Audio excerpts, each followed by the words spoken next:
Parce que finalement, si vous y réfléchissez bien, votre passé n'existe que dans votre présent. C'est votre vision d'aujourd'hui, vos pensées présentes qui font vivre votre passé. Vous ne pouvez pas penser dans le passé. C'est votre vous présent qui pense, qui juge, qui met une opinion sur votre passé. Hey, bienvenue dans le podcast Être audacieuse. Je suis Tiffany, coach de vie pour les femmes indépendantes et entrepreneurs. Je partage avec vous des outils pour vivre pleinement votre vie, vos choix, tout en gérant votre esprit et en vivant vos émotions. Allez, on embarque!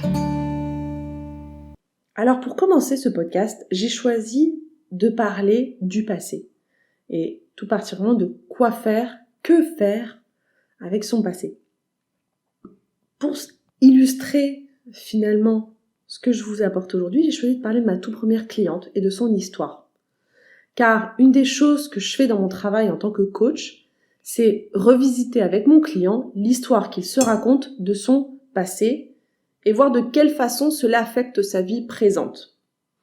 Parce que finalement, si vous y réfléchissez bien, votre passé n'existe que dans votre présent. C'est votre vision d'aujourd'hui, vos pensées présentes qui font vivre votre passé. Vous ne pouvez pas penser dans le passé. C'est votre vous présent qui pense, qui juge, qui met une opinion sur votre passé. Alors il y a une très bonne nouvelle avec ça. C'est qu'on a le pouvoir de penser ce qu'on veut par rapport à son passé. On peut toujours décider d'en changer la vision que l'on a. Surtout si on charge son passé comme un fardeau. Alors attention, je ne dis pas qu'on peut changer son passé. Le passé est révolu, c'est fini. Mais on peut changer ce qu'on pense de son passé. On peut très bien le regarder sous un autre angle. Tout particulièrement sous un angle qui sert votre présent et votre futur vous. Qui sert la route que vous voulez prendre. Parce que, soyons honnêtes, on a souvent tendance à utiliser notre passé contre nous que pour nous. L'être humain aime sortir les vieux dossiers pour justifier, ressasser ce qui produit souvent de la souffrance sur des situations qui étaient peut-être déjà douloureuses. C'est souvent très flagrant avec les personnes âgées. On les voit ressasser et revivre des épisodes douloureux de leur vie.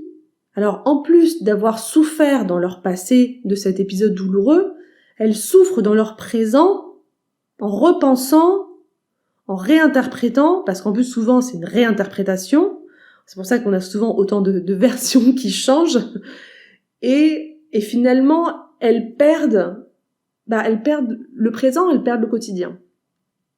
Alors pour revenir à ma cliente, je vais être le plus neutre possible sur les faits de son histoire. Et chacun construira sa propre version du film. Et c'est ce qu'on fait naturellement. C'est pour ça que face à une même histoire, il y a autant de versions que de personnes. Parce que nous créons nos films, nos versions avec nos pensées. Et nos pensées, souvent, elles viennent d'une façon automatique. On n'a pas forcément une gestion de nos pensées. On n'a pas forcément conscience. Et ça vient de tout ce qu'on est, de tout ce qu'on a vécu. Alors, commençons un peu le récit de cette histoire. Les points, les faits. Donc, ma cliente, elle n'a pas très loin aujourd'hui d'une quarantaine d'années. Elle est née en France, d'une maman immigrée et d'un père français. Ses parents ont divorcé quand elle avait 4 ans. Et à partir de là, ils se sont fait pendant plus de 20 ans, 26 procès. Elle a grandi en banlieue parisienne avec sa mère jusqu'à ses 16 ans, en voyant son père 2 fois par mois. Son enfance a été bercée autour de la musique et de la danse, ce qui ne la quittera jamais. Dans sa jeune adolescence, avant 15 ans, elle a rencontré des abus sexuels, une tentative de suicide, la cigarette, des échecs scolaires et les troubles du comportement alimentaire. C'est là aussi que sa relation avec le cannabis a commencé. Après 2 expériences de collège, elle quitte la scolarité traditionnelle pour intégrer l'alternance professionnelle. Et à partir de ses 15 ans, elle enchaînera différents petits boulots qui la conduiront à toujours travailler en parallèle de ses études. Après 16 ans, elle s'est retrouvée chez son père, qu'elle ne voyait plus depuis quelques temps. Et là, elle rencontra l'alcool, les boîtes de nuit, le sexe et quelques drogues. À cette époque, elle est suivie par un juge d'enfants, des assistantes sociales et psychologues dû au procès entre ses parents concernant sa garde. Elle passe une année déscolarisée, puis réintègre à 17 ans un collège traditionnel avec un contrat de discipline pour passer le brevet. Petite parenthèse, si vous ne savez pas ce que c'est un contrat de discipline, en gros, la première connerie, elle était virée. Elle obtient le brevet, puis passe au lycée et réussit son bac ES au rattrapage. À cette époque, la danse devient son activité professionnelle principale et elle l'enseignera pendant plus de 10 ans. Elle aménage seule à ses 20 ans, près de Paris, étudie un master en management de la mode qu'elle obtient et enchaîne 3 différents boulots stables en parallèle de ses études et des extra-danses. L'alcool et les petites drogues ne font plus partie de sa vie, mais cette période est marquée par des épisodes de boulimie. Elle enchaînera la perte et la prise d'une dizaine de kilos jusqu'à ses 30 ans environ. À 25 ans, elle quitte le pays et s'installe aux États-Unis pour y apprendre la langue et pour y passer un diplôme de danse. Elle enchaîne les boulots de nounou pour vivre et elle sera notamment la nounou du week-end des enfants de Madonna pendant quelques mois. Elle rentre en France à 27 ans pour la mort subite de son père et de sa grand-mère paternelle. À partir de là, sa vie change. Elle commence à faire de la gestion de patrimoine, intègre une école de commerce pour étudier un master en management culturel et démarre une carrière dans le secteur culturel. Elle enchaîne les déménagements pendant 2 ans. Venise, Paris, Buenos Aires, puis le sud de la France. À 29 ans, elle quitte à nouveau la France pour voyager à travers l'Argentine en sac à dos. Elle y rencontrera son conjoint actuel et reprendra la direction d'un magazine culturel à Buenos Aires pendant 6 ans. À 31 ans, elle abandonne la danse professionnellement. Elle rencontre la psychologie, le coaching, le gourou, la méditation, la respiration, le yoga et reprend une relation avec son ami cannabis. Une période de déconstruction s'amorce pour exploser à partir de la naissance de son premier fils. À 35 ans, elle stoppe la machine et décide de repenser sa vie. Alors je vais m'arrêter là. Je viens de vous donner, on va dire, les gros hits de la vie de ma cliente. Et à partir de ça, chacun peut construire le film qu'il veut. Chacun peut décider de voir ce passé comme un fardeau négatif, une construction positive. Chacun va avoir sa propre version des faits. Car ce qui crée notre réalité, comme je vous disais, ce sont nos pensées que nous générons face à des circonstances de la vie. Ce qui est intéressant dans l'histoire de ma cliente, c'est qu'elle a utilisé son passé contre elle pendant des années, et même pendant la plus grande partie de sa vie. Son passé l'a freinée à être heureuse dans beaucoup d'occasions. Elle passait son temps à se définir à travers de ses échecs, à travers les conflits de ses parents, et elle avait cette croyance qu'elle ne pouvait rien construire de normal, mis à part une vie professionnelle. Elle portait littéralement toute son histoire comme un fardeau. D'ailleurs, elle avait physiquement beaucoup de douleurs corporelles, et sa référence de base et tout ce qu'elle décidait et faisait dans sa vie était en fonction d'où elle venait et des problèmes finalement qu'elle avait rencontrés sur son parcours, de tous les obstacles. Et elle vivait toujours finalement sur ses gardes aussi, en disant que quelque chose va m'arriver. Elle a d'abord choisi pendant des années d'échapper à sa vie en utilisant les drogues, l'alcool, la nourriture, les déménagements et le travail comme échappatoire. Elle a ensuite essayé de réparer son passé au détriment de sa vie présente. Souvenez-vous, dans mon exemple de la petite mamie qui crée sa souffrance présente par rapport à une souffrance passée et qui échappe à sa vie. Elle a avancé dans sa vie avec une attitude de survivante.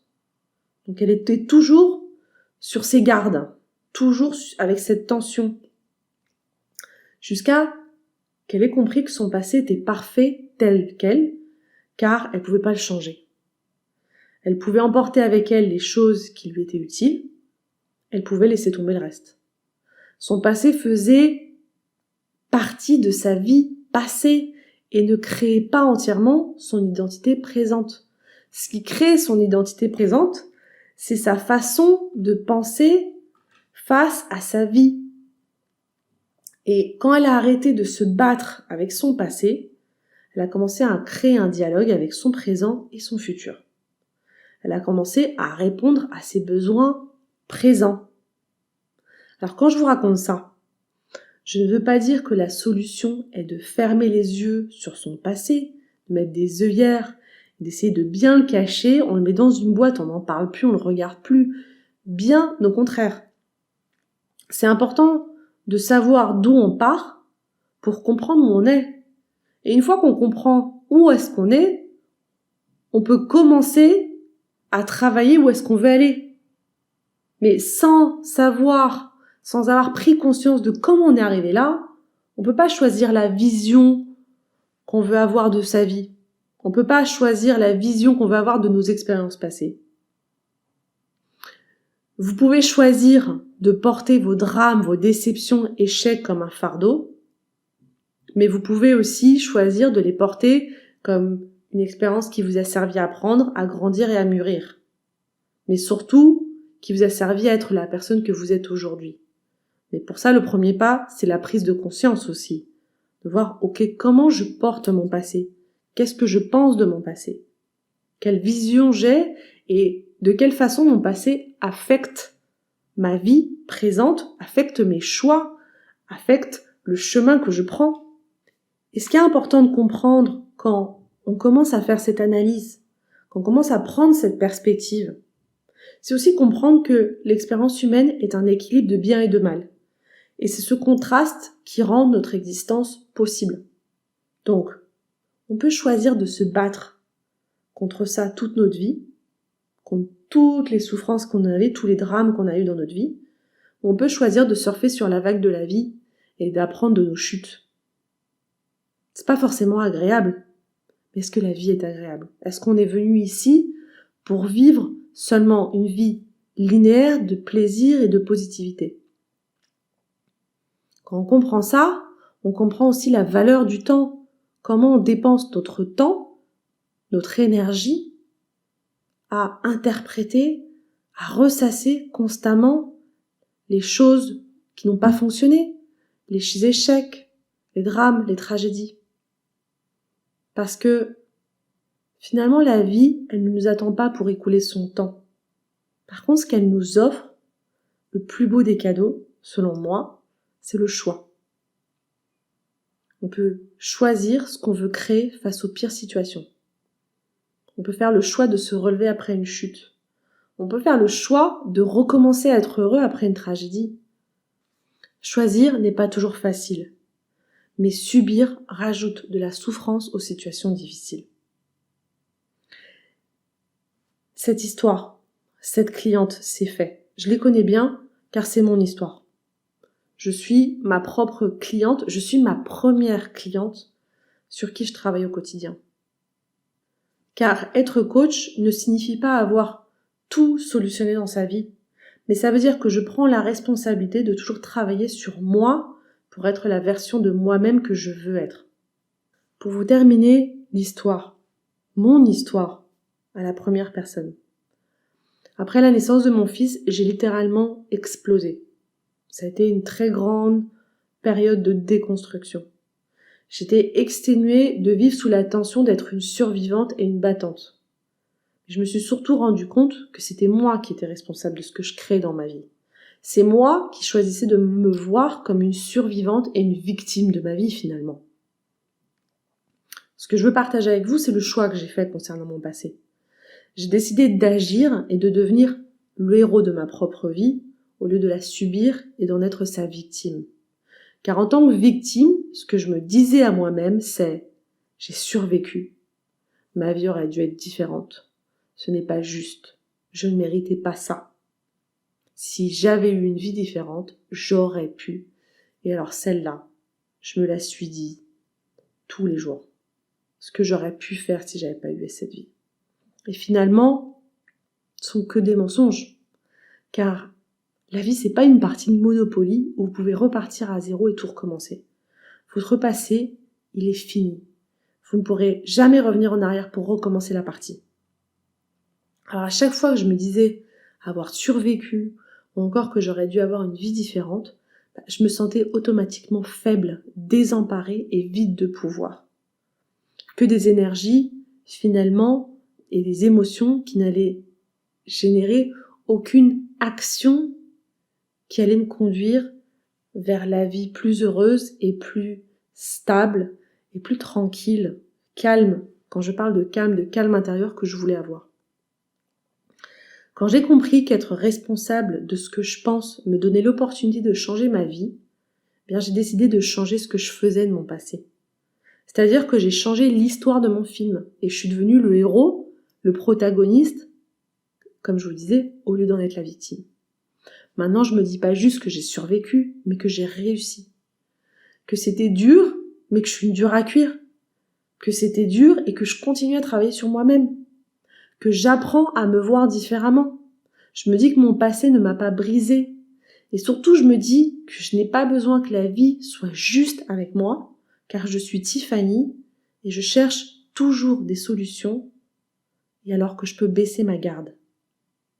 Alors dites-moi vous maintenant, qu'est-ce que vous dites de votre passé? Quel film vous racontez? Comment votre passé influe votre vie présente? Faites le point, regardez, observez et prenez des décisions. Être le protagoniste de sa vie, ça veut dire agir au lieu de subir. C'est pas confortable, c'est pas facile. Mais franchement, est-ce que la vie c'est facile? On se parle au prochain épisode. Mon podcast vous plaît? Abonnez-vous pour ne manquer aucun épisode. Partagez-le avec vos proches et soutenez-moi en laissant un avis 5 étoiles sur la plateforme que vous utilisez. 1000 merci. Et si vous voulez bénéficier d'un accompagnement, je vous invite à vous rendre sur mon site internet tiffanymaquet.com. Vous pourrez réserver une session gratuite de coaching avec moi, mais vous trouverez aussi l'information sur mon programme pour les femmes entrepreneurs qui veulent lever leurs barrières limitantes pour atteindre leur objectif. Alors à très bientôt.